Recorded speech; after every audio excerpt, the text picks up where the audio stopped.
নমস্কার, আমার নতুন একটি ব্লগে আপনাদের সবাইকে আমন্ত্রণ। তো আজকে আমি রান্না করব মাশরুম কারি। চলুন আমার সঙ্গে দেখতে থাকুন। ভালো আছেন তো সবাই? চলুন।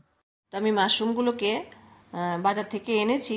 তো এনে দুই রকমের মাশরুম পাওয়া যায়, এটা ওয়েস্টার্ন মাশরুম আর আরেকটা থাকে বাটন মাশরুম। তো আমি এটা ওয়েস্টার্ন মাশরুমটা এনেছি। আমার একটা জানাশোনা দোকান আছে, উনি আমাকে খারাপ জিনিস দেবেন না, ওইটা আমার বিশ্বাস আছে, এই জন্য ওনার থেকে আনি আমি সবসময়। তো ছোটো ছোটো করে আপনি ছিঁড়েও ফেলতে পারেন, হাত দিয়ে টুকরো টুকরো করে, আবার ছুরি দিয়ে কেটেও ফেলতে পারেন। তো আমি কেটে নিয়েছি, নিয়ে কী করবো, ওইগুলিকে আর একটু গরম জল ফুটতে দিয়েছি। গরম জলের মধ্যে এটা ঢালবো না, তাহলে একদম হয়ে যাবে। তা আমি একটা পাত্রে রেখে গরম জল ঢেলে একটু ঢেকে রাখবো। ওই ফাঁকে আমি মশলাটা তৈরি করে নেব। যে এরকমভাবে ছোটো ছোটো করে কেটে নিতে হবে আর কি, খুব ইজি। একটু মোটা জায়গাটা বাদ দিলেই হবে, বাকিটা তো একদমই পাতলা পাতলা, কোনো ব্যাপারই না। খুব টেস্টি জিনিস, স্বাস্থ্যের পক্ষে ভালো, খাওয়া ভালো। তো আমি আজকে বানাচ্ছি কেন, কিছুদিন আগে আমার ছেলের এক বন্ধু জিজ্ঞেস করছিল আর কি কীভাবে বানায়। তো অনেক সময় বাচ্চারা একা থাকে, বাইরে পড়াশোনা করে বা চাকরি করে, তো ঘরে তো কোনোদিন করতে হয়নি, মারা থাকে, করে দেন ওনারা। ওরা যেন করতে পারে, এই জন্য আমি একদম ইজিয়েস্ট পদ্ধতিতে করিয়ে দেখাচ্ছি, কোনো ব্যাপারই না। তো এখানে একটু পোস্তদানা নিয়েছি, আর এখানে টমেটো, কাঁচা লঙ্কা, আর আমি 1/2 ইঞ্চি মতো একটু আদা নিয়েছি, আর কাজু বাদাম নিয়েছি, আর একটু জিরে গুঁড়ো দিয়ে দেবো, 1 চামচ দিয়ে দিলাম। এই যে 1 চামচ জিরে গুঁড়ো আমি দিয়ে দিচ্ছি, সবগুলি একসঙ্গে পেস্ট করে নেব। আর কেউ যদি এখানে আপনি নন ভেজের মতো বানাতে চান, তাহলে আপনি একটু পেঁয়াজ রসুন দিয়ে দিলেই হয়ে গেল। আর বাদ বাকি তো একই রকম আছে, কোনো ব্যাপারই না। আর মাশরুমগুলি আমি অনেকক্ষণ ভিজিয়ে রেখেছিলাম, এখন তুলে ফেলবো। তারপর আমি চেপে চেপে এটাকে জলটা সব নিংড়ে দিয়েছি আর কি, জলটা একদম যেন না থাকে এটার মধ্যে। তো এখন তো তুলছি এমনিতেই, তারপর আমি ছেঁকে ছেঁকে সবটাই তুলে ফেলেছি, জলটা একদম ঝেড়ে নিয়েছি, আর মশলাটা তৈরি হয়ে গেছে আমার। তো খুবই ইজি, এই জলটা আমি ফেলে দেবো, জলটা পড়েছে যে। তো মাশরুমটা একটু ভেজে নেবো আর কি, গন্ধ থাকে না একটা, গন্ধটা যেন চলে যায়, এই জন্য আগে কড়াইতে একটু তেল গরম করে আমি মাশরুমটা ভেজে তুলে রাখবো। তারপর যেরকম রান্না করে খুব ইজি পদ্ধতিতে, আসলে ছেলেমেয়েরা মায়ের কাছে ধারে থাকলে অনেক ছেলেমেয়েরাই শিখে যায় রান্না বান্না করা। যারা একদম নতুন পারবে না, ওরাও এটা শিখে যাবে, একদম ইজি পদ্ধতি।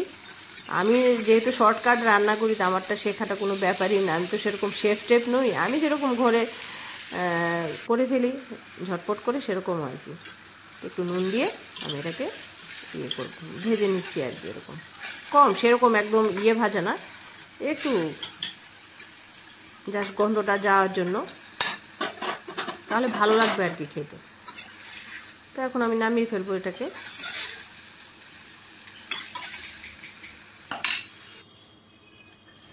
তো একটু তেলের মধ্যে তেল দিয়ে, কড়াইতে তেল দিয়েছি, তেলটা গরম হয়েছে, শুকনো লঙ্কা দেবো, তেজপাতা দেবো, আর একটু জিরে ফোড়ন দেবো, এই আর কিছু না।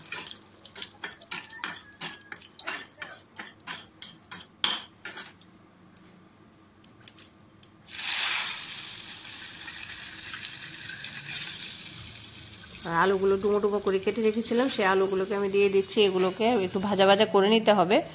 তারপর এটা নুন দেবো, সবগুলি এখানেই দিয়ে দেবো, আর কিছু নামাবো টামাবো না। তারপর একবারে ঝোল টোল দিয়ে সব তৈরি করে ফেলবো। একটু হলুদ দিলাম, আর সব মশলা তো আমি একসঙ্গে পেস্ট করেই নিয়েছি। এগুলোকে ভালো করে একটু ভেজে নেব। মশলাটাও দিয়ে দিয়েছি আমি, না একটু হিং দিয়েছিলাম, এটা দেখানো হয়নি, একটু হিং দিয়েছি এটার সঙ্গে। টেস্টি টেস্টি রেস্টুরেন্ট এরকম না, নিরামিষ যে হোটেলগুলো আছে ওইখানে দেখবেন আপনি বেশিরভাগ রান্নার মধ্যে হিং দেয়। হিংটা হজমেও আমাদের করে, সহায়তা করে।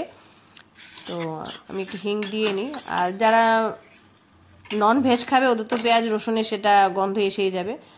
তো মাশরুমটাও এটার সঙ্গে আমি একসঙ্গে দিয়ে দেবো, নেড়ে চেড়ে সব একসঙ্গে, মশলাটা যেন ঢুকে যায় আর কি এগুলির মধ্যে। পরে দিলে কি মশলাটা ঢুকবে না, কিন্তু এটার মধ্যে মশলা টশলা দিয়ে একসঙ্গে কষাতে থাকবো। আর দূরে আম গাছটা দেখুন কি সবুজ হয়ে আছে, ভাল লাগছে না? একটা আমের মুকুলও আসেনি গাছটা অনেক বড়। আমি কষিয়ে নিচ্ছি সবগুলি একদম ভালো করে। গরম জল বসিয়ে রেখেছিলাম, দিয়ে দিলাম গরম জল। সবসময় রান্নাতে আমি গরম জল ইউজ করি, কেন কি তাহলে রান্নার কন্টিনিউ থাকে, নাহলে প্রসেসটা পিছিয়ে যায় আর কি। ঠান্ডা জল দিলে আবার সময় লাগে, আর এটার থেকে দিলে গরমের মধ্যে গরম দিয়ে দিই। একটু ঢেকে দিলাম, হয়ে যাবে ঝটপট, কোনো ব্যাপারই না। যে নামিয়ে আমি ধনেপাতা দিলাম, আর শুকিয়ে এসছে ঝোলটাও একদম ঠিকঠাক হয়ে গেছে আর কি, আমি যেরকম চাইছিলাম আমার মনের মতো হয়ে গেল। একটু ধনেপাতা দিয়েছি, একটু গরম মশলা, শেষ। আর কোনো ব্যাপারই না, রান্না শেষ। তো এটা সব ছোট ছোট বাচ্চারাও করে ফেলতে পারে, আমি বন্ধ করে দিলাম। তো আমার রান্না কমপ্লিট। এখন তো কি সুন্দর হয়েছে, একদম লোভনীয়, মনের মতো হয়েছে আমার, আমি যেরকম চাইছিলাম। ঝোলটা একদম গা মাখা মাখা, খুব টেস্টি হয়, খেতে ভালো, শরীরের জন্য ভালো, সবটাই ভালো। একটা নিরামিষ পদ হিসাবে দারুণ সুস্বাদু একটা প্রসেস। ভালো থাকবেন সবাই।